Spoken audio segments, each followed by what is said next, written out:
오늘은 성금요일입니다. 우리 귀한 성도님들을 오늘 어떤 하루를 사셨습니까?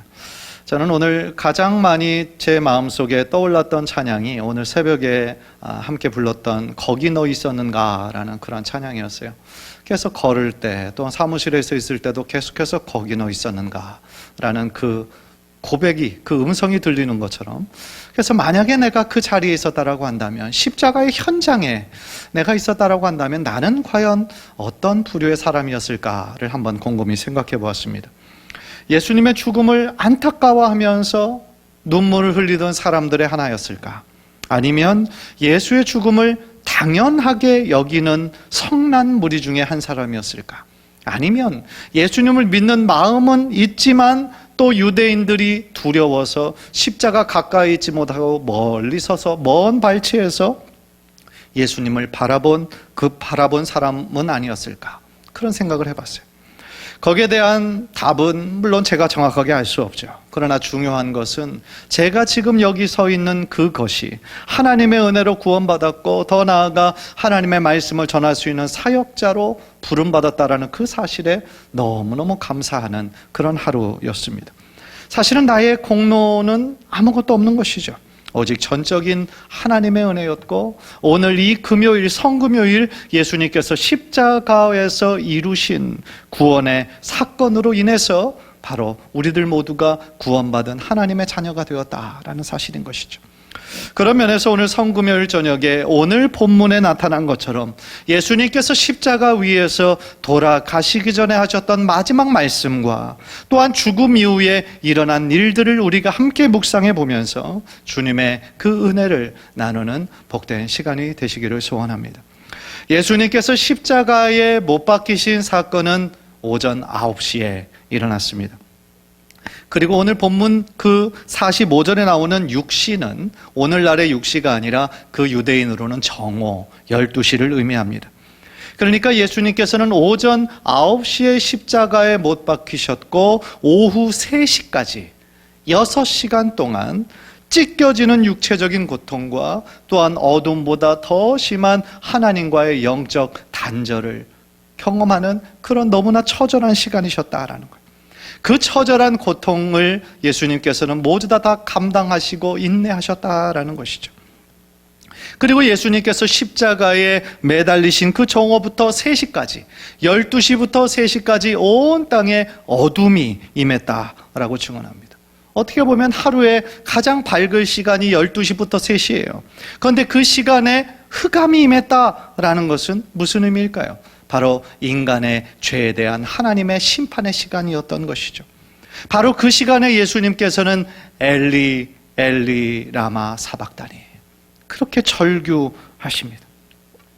사실 평행 본문은 요한복음을 보면 요한복음에서는 가상칠언해서 십자가에서 달리시고 돌아가시기 직전에 7마디를 하셨음을 표현하고 있지만, 오늘 마태복음에서는 그 중에서 딱 하나, 엘리 엘리 라마 사박다니, 이 표현에 마태는 강조하고 있음을 우리는 발견하게 되는 거예요. 사실 예수님의 그 말씀은 그의 마지막 절규였습니다.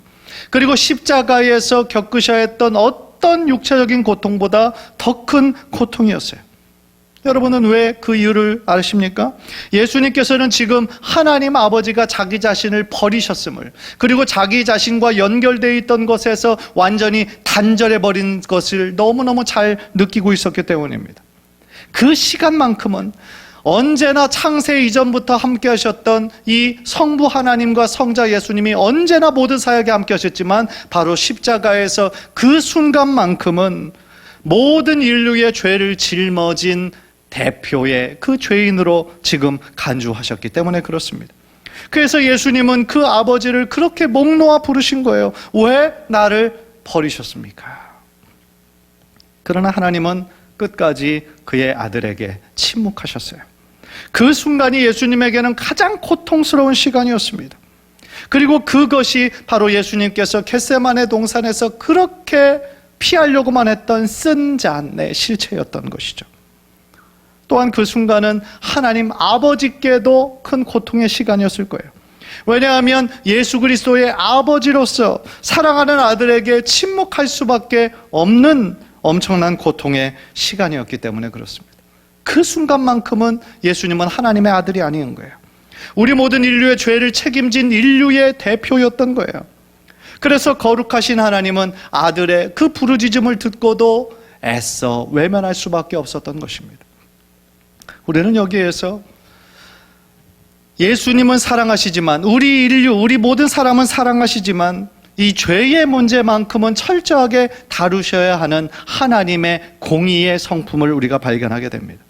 하나님의 공의로운 성품이 가장 현저하게 드러나고 있는 곳, 그것이 바로 예수님의 십자가였던 것입니다. 아무리 사랑하는 아들이라 할지라도 그 순간만큼은 죄인이기 때문에 그 아들의 절규에 응답하실 수가 없으셨던 거죠.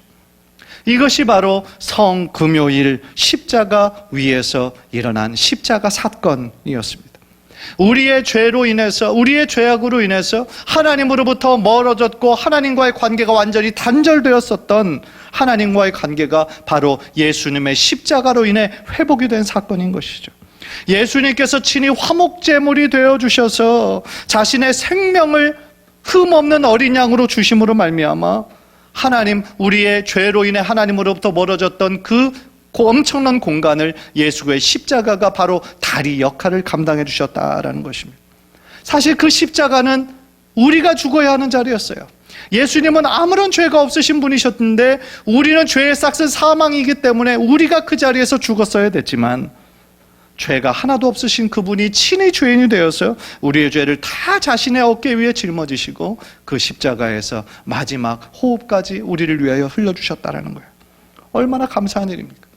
한 찬송가의 가사처럼 아무리 울어도 눈물로 못 갚을 사랑, 그 사랑이 바로 하나님 아버지의 크신 사랑이라는 거예요.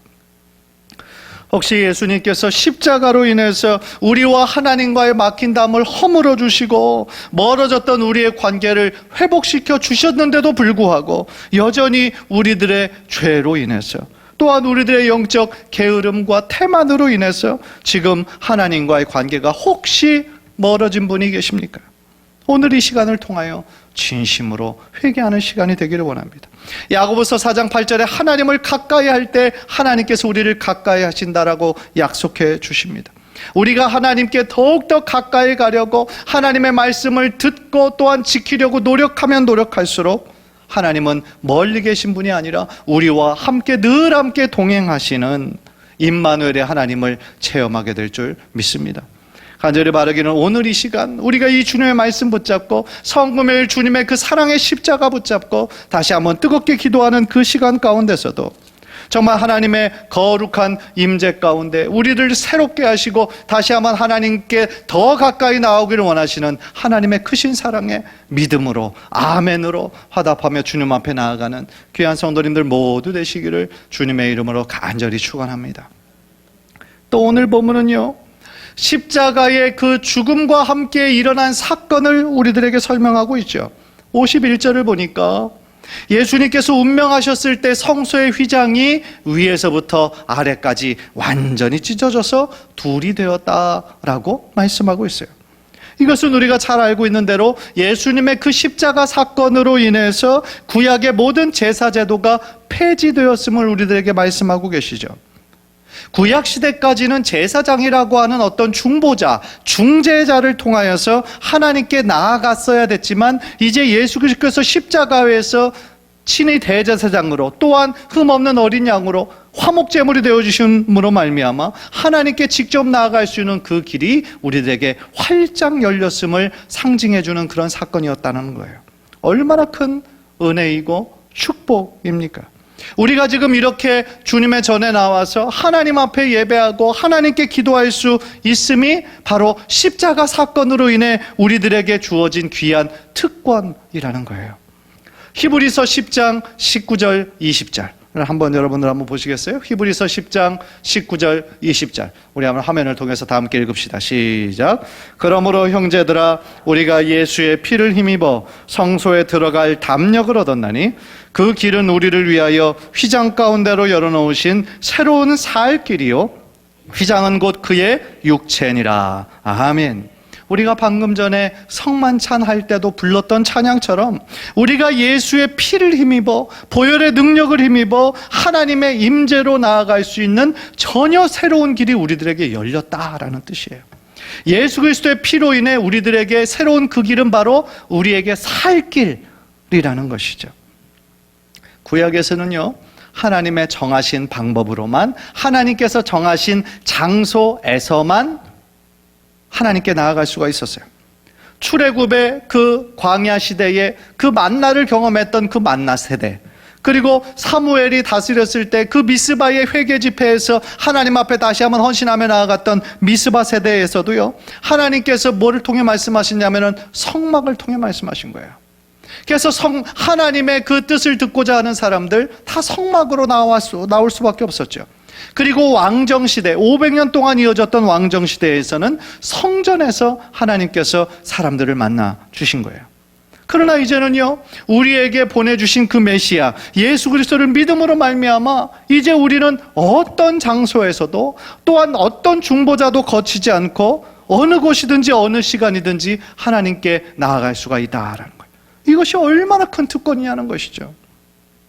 그러나 중요한 사실은 뭔지 아십니까? 그 특권을 누리는 자에게 가장 큰 축복이 된다라는 거예요. 생각해 보세요. 특권이 있음에도 불구하고 그 특권을 누리지 못한다면 그 귀한 축복과 특권이 무슨 소용이 있겠느냐는 거죠. 저는 정말 우리 귀한 성도님들이 하나님께서 이 십자가 사건을 통하여 우리들에게 하나님 앞에 직접 나아갈 수 있는 이 특권을 모두 다 많이 누리시는 우리 성도님들 되시기를 주님의 이름으로 간절히 축원합니다. 우리 모두가 누리고 있는 가장 큰 특권 중에 하나가 바로 자녀됨의 특권인 거예요. 자녀됨의 특권. 하나님은 우리를 종으로 부르시지 않았어요. 우리를 하나님의 자녀로 부르셨어요. 자녀이기 때문에 우리들에게 하나님의 엄청난 축복과 약속을 우리들에게 주신 거예요.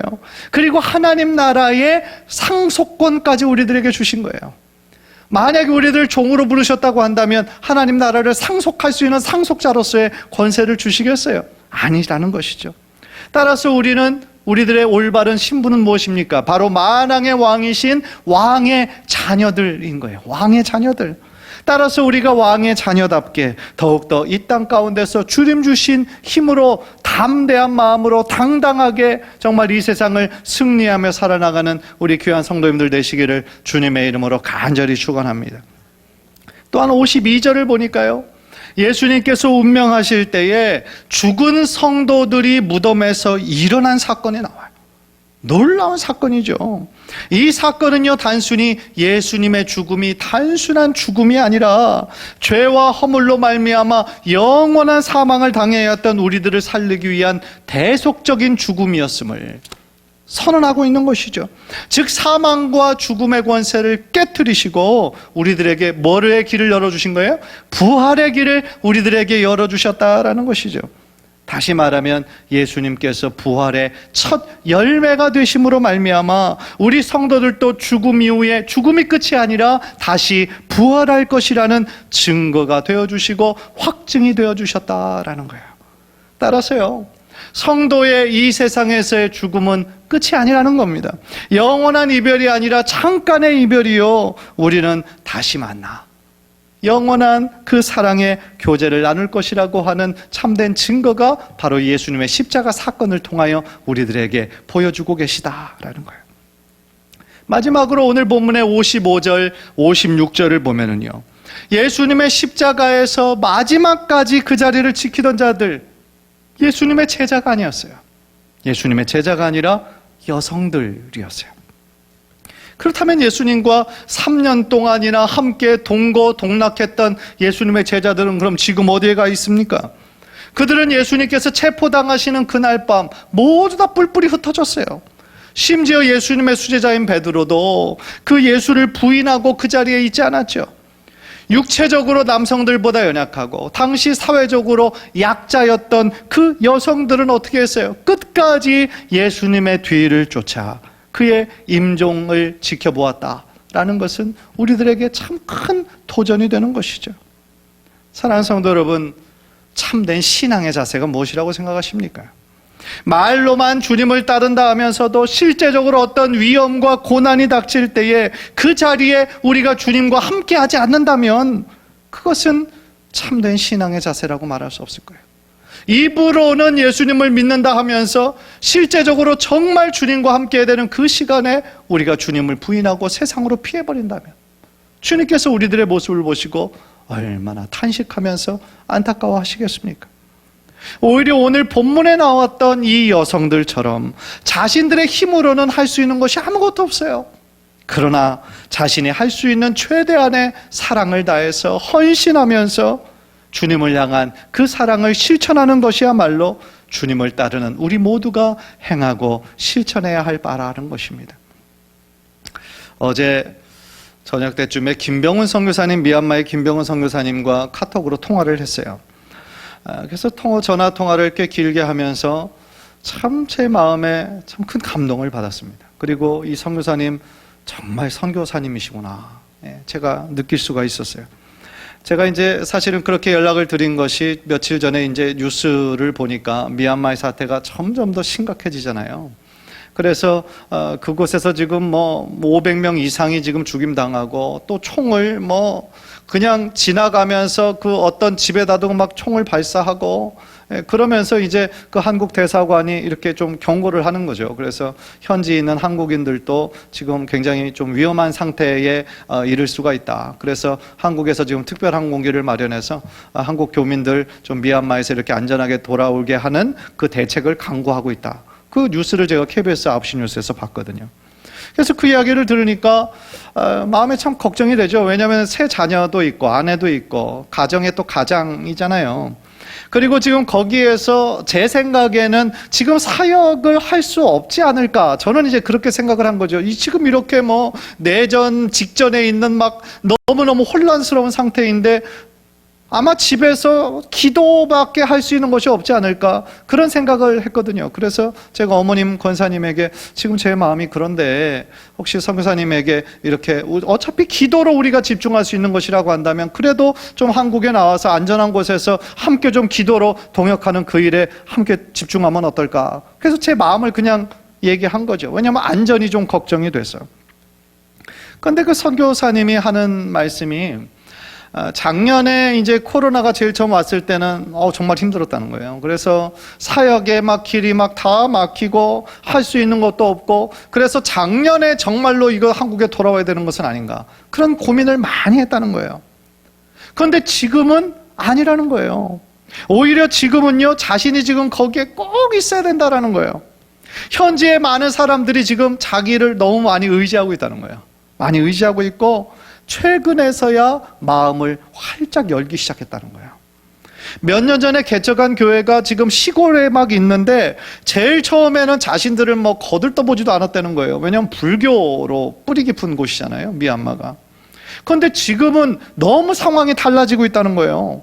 그래서 사역의 열매들이 막 맺힌다라는 거죠. 그래서 매일같이 자신이 나아가서 지금 해야 하는 사역이 있고, 자신이 그곳 교회로 가는 곳마다 또한 사역터로 가는 곳마다 많은 사람들이 오고 자신들을 의지하는 그 모습에 자신이 이제서야 내가 정말 선교사구나 라는 것을 느낀다는 거예요. 그래서 그걸 이야기하시는데 막 우시는 거예요. 눈물을 흘리시면서. 그래서 제 마음도 너무 짠하고 너무 이렇게, 그 마음이 어떤 마음일까 너무너무 이해가 되더라는 거죠. 그래서 한국에서 만약에 현지에 있는 교민들 안전을 위해서 강제적으로 다 무조건 들어오라고 한다면 자신이 그럼 어떻게 계속 거기에 있겠느냐. 강제적으로 들어오라고 그러면 들어오겠지만, 그러나 그렇지 않다라고 한다면 자신은 계속해서 그곳에 있을 거라는 거예요. 그래서 그걸 위해서 기도해달라 얘기하시더라고요. 그래서 다행스러운 거는 외국인들에게는 막 대하지 못한다는 거죠. 그래서 안전한 곳에 있다. 그래서 너무 거기에 대해서는 걱정하지 말라고 그렇게 얘기를 하면서 통화를 마쳤습니다. 여러분, 참된 제자란 어떤 사람입니까? 참 제자. 주님께서 보여주시고 주님께서 직접 걸어가신 길을 따라 걷는 자들이에요. 그 사람이 참된 제자예요. 주님의 가르침을 기억하고 그 가르침대로 그의 삶을 살아내면서 그 진리를, 내가 깨달은 진리를 다른 사람들에게 부지런히 전하는 자의 삶을 사는 것이, 그것이 바로 제자예요. 따라서요, 제자의 삶은 화려하지 않아요. 누구나 원하는 길이 아니에요. 그 길은 넓은 길이 아니라 좁은 길이에요. 세상의 인기와 인정을 받는 길이 아니에요. 오히려 조롱받는 길이고 세상이 이해 못하는 길이에요. 그러나 중요한 것은 그 길이 바로 우리 주님이 걸어가신 길이요, 바로 그 길이 바로 진리의 길, 생명의 길임을 알기에 우리도 주님을 따르는 자로서 그 길을 마땅히 걸어야 된다라는 것입니다. 간절히 바라기는 이 순환주간, 특별히 성금요일을 맞이하면서 주님께서 우리들에게 보여주신 그 십자가의 사랑, 그리고 그 십자가의 헌신을 우리의 마음속 깊이 기억하면서 이 금요일 밤에 다시 한번 주님의 그 크신 사랑에 감사하며 감격하며 주님이 보여주신 그 십자가의 길, 그 고난의 길이라 할지라도 믿음으로, 인내함으로 주님 붙잡고 끝까지 우리가 승리하게 해달라고 주님 앞에 간절한 마음으로 나아갈 때에 하나님께서 여러분들 한 사람 한 사람에게 감당할 수 있는, 세상을 이길 수 있는 능력과 힘을 허락해 주실 줄 믿습니다. 그래서 이번 한 주뿐만이 아니라 우리들의 인생이 다하는 그때까지 십자가 붙잡고 주님 부르시는 그때까지 승리하고 우리 주신 믿음을 견고하게 지키는 우리 귀한 성도님들 한 사람 한 사람 모두 되시기를 주님의 이름으로 간절히 축원합니다.